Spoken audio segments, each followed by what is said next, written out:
안녕하세요. 네, 치과병원의 구강내과 이경훈입니다. 이렇게 여러 진료과가 있음에도 불구하고 저희 치과병원을 우선적으로 소개할 기회를 주셔서 감사드립니다. 자, 보통 여러분들이 이가 아파요 하면 뭐라고 대답을 하시나요? 치과 가요. 그렇게 얘기를 하시죠. 근데 저희 치과병원은 단순하게 치과 딱 하나로만 있는 게 아니라 8개의 진료과와 그리고 3개의 특수진료실 그리고 장애인 구간진료센터 이렇게 운영이 되어 있습니다.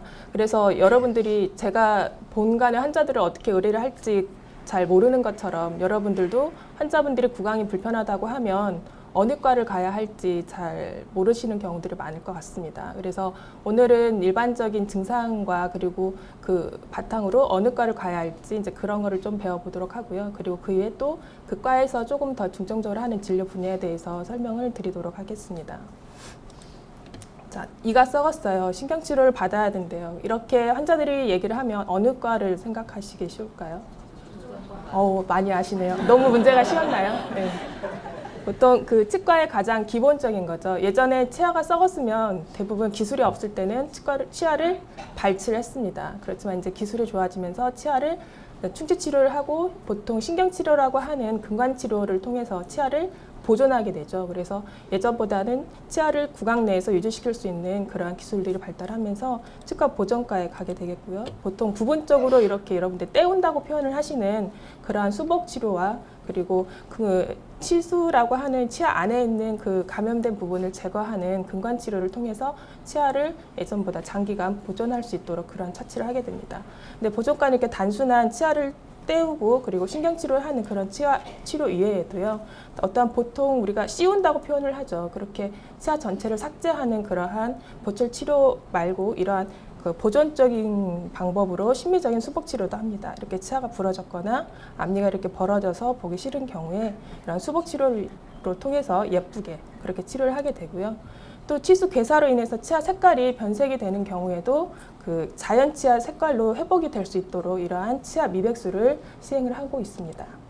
그리고 그 치아를 보존을 하기 위해서 치아 통증이 심한 경우에 신경치료를 하게 되는데요. 모든 치아를 다 신경치료를 해서 살릴 수는 없습니다. 어려운 경우들이 있는데요. 보존과에서는 미세 현미경을 통해서 개인치과에서 근관치료가 불가능해서 발치를 해야 하는 치아들을 이 기구를 통해서 보다 정밀하고 자세하게 신경치료를 함으로써 치아를 살릴 수 있는, 보존할 수 있는 기회를 지금 증가를 시키고 있죠. 그래서 혹시 개인병원에서 이 치아를 신경치료 어려워서 좀 뽑아야 할 것 같습니다. 그런 얘기를 들으신다면 다시 한번 보존과하고 상의를 해보시면 좋을 것 같고요. 그 외에도 치아 뿌리 끝에 염증이 있어서 치아를 뽑아야 한다거나 그럴 경우에 치근단만 절제하는 치근단 절제술, 그리고 치아를 뽑았다가 다시 밖에서 신경치료를 하고 다시 식립하면 치아 재식술, 그리고 치아가 문제가 있는 부분을 뽑았다 다른 부분의 치아를 식립하는 그런 치아 이식술과 같은 것을 통해서 내 치아를 보존하기 위해서 지금 많은 노력을 하고 계십니다. 그래서 보존과에서는 이렇게 3분의 교수님들과 그리고 여러 수련생들이 계시고요.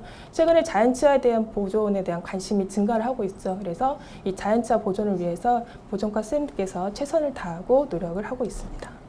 자, 붓고 시리고 피나는 잇몸을 튼튼하게, 뭐가 생각나세요? 네, 치즈가요. 다행이시네요. 보통 인사돌, 이가탄을 생각을 하시죠. 제 신랑도 몇 년 전에 이 약을 사와가지고 저한테 혼난 적이 있습니다. 이제는 이러한 멘트가 생각이 나면 증상이 있을 때는 이러한 약을 구입하시기보다는 치주과로 문의를 해주시기 바랍니다. 치주라는 것은 치아를 둘러싸고 있는 주위 조직을 얘기를 하는 거거든요. 그래서 치아 주위 조직에 발생하는 질병을 진단하고 그리고 치료하는 과입니다. 보통 환자분들이 나는 치아가 하나도 썩은 게 없는데 다 뽑았어, 막 그런 얘기를 많이 하시잖아요. 그런 것이 치아 주위 조직이 건강하지 못해서 치아가 흔들거리고 치아를 구강 내에서 유지할 수 없는 상황이 되기 때문에 발치를 하게 됩니다.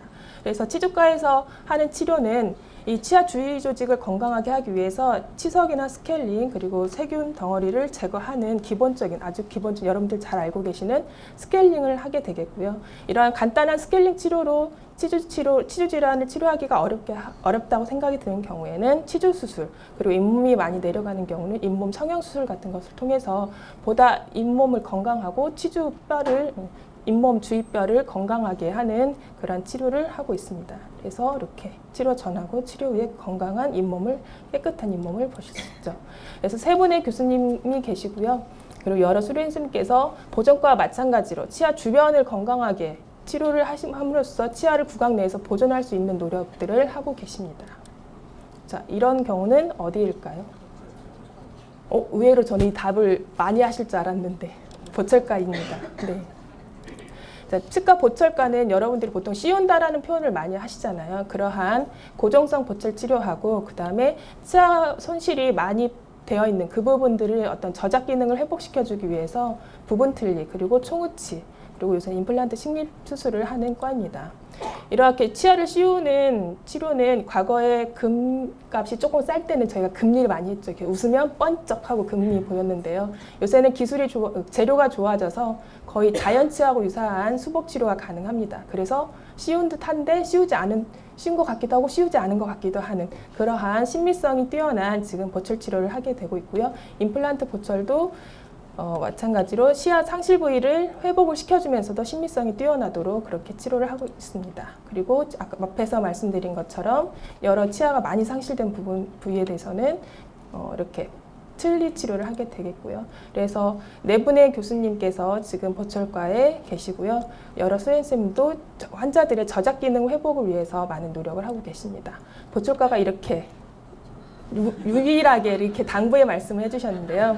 네. 처음에 오시면 진단과 치료 계획이 좀 복잡합니다. 그래서 시간도 많이 걸리고 여러분들이 좀 번거롭다고 느끼실 수 있는데요. 그렇게 진단과 치료 계획이 세워지면 예약 진료를 통해서 보다 편하게 진료를 받으실 수 있기 때문에 보철과를 많이 이용해 주시고요. 또 보통 치과 하면 이렇게 생각이 비싸다라는 좀 느낌이 많으시잖아요. 저희 여기 비급여의 항목에 대해서는 이렇게 감면 혜택 있는 거 아시죠? 그러니까 보철과도 너무 그런 선입견을 벗어나서 좀 많이 이용해 주시고 보철과에서 꼭 믿으셔도 좋습니다라고 해주셨습니다. 자, 그런데 앞에서 이렇게 보신 것처럼 이렇게 설명을 드렸지만 어디를 가야 할지 모르겠다. 보존인가 치주인가 보철인가 그러니까 헷갈리시다. 모르겠다 하시면 저희 지금 장애인 구강진료센터 3층에 세 과에서 각각 대표 교수님께서 진료하시는 교수 통합진료실이 있습니다. 그 치과 특성상 이렇게 보존 치료를만 하고 끝나고 그리고 이렇게 보철 치료만 하고 끝나고 잇몸 치료만 하고 끝나고 그런 경우들도 있지만 이 세 가지 치료를 동시에 해야 하는 경우들도 상당히 많이 있거든요. 과거에 이런 치료를 받아야 하는 환자들은 보존과 같다, 보철과 같다, 치주과 같다 각 진료과를 이렇게 옮겨 다니면서 치료를 받는 번거로움이 있었습니다. 근데 교수 통합 진료실이 있으면서 한 진료실에서 이 세 과의 진료가 가능하게 되었고요.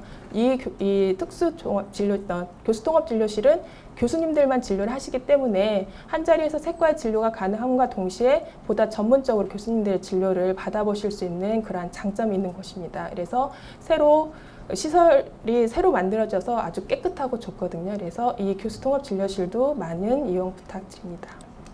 자, 그 다음에 이런 경우는 어디일까요? 잘 아실 거라 생각합니다. 네, 많이들 보셨을 거예요. 네. 구강암면외과는 보통 사랑니 발치하는 과로 많이 알고 계시죠. 그렇지만 사랑니 발치뿐만이 아니고 얼굴과 치아를 포함한 모든 구강과 턱의 수술을 하는 전문 진료과입니다. 치과에서 유일하게 수술실하고 입원실이 갖추어져 있는 그런 진료과이기도 하죠. 그래서 수술방에서 아마 구강외과 선생님이나 교수님들 많이 보셨을 거라 생각이 듭니다. 그래서 그 외상에 의해서 턱의 골절이나 그리고 안면 기형 그리고 구강암 수술 그리고 구강암으로 인한 구강 및 안면 재건 이러한 여러 수술들을 시행을 하고 있고요. 각 수술 시행한 케이스를 보면 다음과 같습니다. 캔서 수술이랑 그리고 그 프랙처가 있어서 고정술을 시행한 환자 사진이 되겠고요. 그리고 이렇게 하악이 지금 많이 발달해서 심미적으로 좋지 않은 이런 환자들을 양악 수술을 통해서 보다 정상적인 심미적인 프로파일을 만들어준 그런 수술 케이스가 되겠습니다. 그리고 저희 신용 교수님이 상당히 유명하시죠. 이렇게 구승구계열 수술을 하고 있습니다. 그래서 구강외과 교수님들이 이렇게 임대 교수님 뒤에 빠지셨는데요. 이렇게 5분의 그 구강외과 교수님과 여러 수련생님께서 고생하고 계십니다. 자, 이런 앞에서 이제 이 뒤로 나오는 내용들은 많이들 알고 계실 거예요. 이렇게 치열이 삐뚤하거나 입이 튀어나왔거나 앞니가 벌어졌거나 아무튼 치열이 바르지 못하고 예쁘지 못한다. 그러한 치열 교정을 하는 것이 치과 교정과가 있겠고요. 그 위에 치아적인 문제뿐만이 아니고 골격적으로 그 턱의 성장에 문제가 있을 때 위턱이 너무나 과성장을 하거나 아니면 아래턱이 또 너무 과성장을 하거나 보통 주걱턱이라고 표현을 하죠. 이러한 그 심미적인 문제가 있을 때 이러한 그 골격성 부정교합을 조절을 하는 치료를 하게 되겠고 앞에서 구강외과에서 했던 양악 수술을 하기 전과 후에 이런 치아 배열을 골고루 잘 맞춰주는 수술 교정 치료를 교정과에서 합니다. 치과 교정과에 이렇게 세 분의 교수님들이 계시고요. 여러 수련생들이 열심히 심미적인 치아 배열을 예쁘게 그리고 안모를 예쁘게 노력하고 계십니다. 다음은 간단하게 보겠습니다. 본원에도 그 소아과가 있는 것처럼 저희 치과병원에도 소아 아이들만 대상으로 하는 소아치과가 있습니다. 어른에서 행해지는 모든 치과 치료를 여기서 다 할 수가 있게 되겠고요. 특히 이제 로컬에서 협조도가 좀 낮은 아이들이 여기선 진정요법을 통해서 보다 많은 치료를 단시간 내에 받을 수 있도록 그렇게 하고 있습니다. 자, 마지막으로 제가 몸담고 있는 과인데요. 앞에서 보셨던 것처럼 이러이러하니까 이제 어느 과를 보내야겠다라고 어느 정도 생각이 드시잖아요. 그럼에도 불구하고 도저히 모르겠다. 환자가 입안은 아프다고 하는데 치아는 아닌 것 같고 도저히 어디가 아픈지 모르겠다 하면 저희과 그냥 보내주십시오. 저희가 보겠습니다. 그리고 턱이 아프다고 하시는 환자분들 보통 턱이 감염에 의해서 부은 경우는 구강외과에서 감염 처치를 하는 게 맞는데요. 특별한 원인이 없는데 턱이 많이 아프다고 하시는 경우에는 저희과를 보내주시면 되겠습니다. 자, 이상으로 저희 치과 병원의 그 진료과 소개를 마치도록 하고요. 저희 치과 진료처는 지금 2015년도에 보면 2014년도에서 전체적인 수익이 13% 정도 증가를 했고요. 올해에도 2016년 아직 다 지나가진 않았지만 2015년에 비해서 14%의 진료 수익이 증가하고 있습니다. 그래서 매년 14% 정도의 진료 수익의 증가를 보고 있고요. 이번 올해의 목표인 100억 원대의 수익을 충분히 이룰 수 있을 거라고 생각합니다. 그러나 이런 진료 수익뿐만이 아니고 미소가 아름다운 치과병원이라는 모토 하에 환자분과 직원 모두 웃을 수 있도록 열심히 매일 최선을 다하고 있기 때문에요. 직원 여러분들도 많이 와주시고 주변에 홍보도 부탁드립니다. 네, 감사합니다.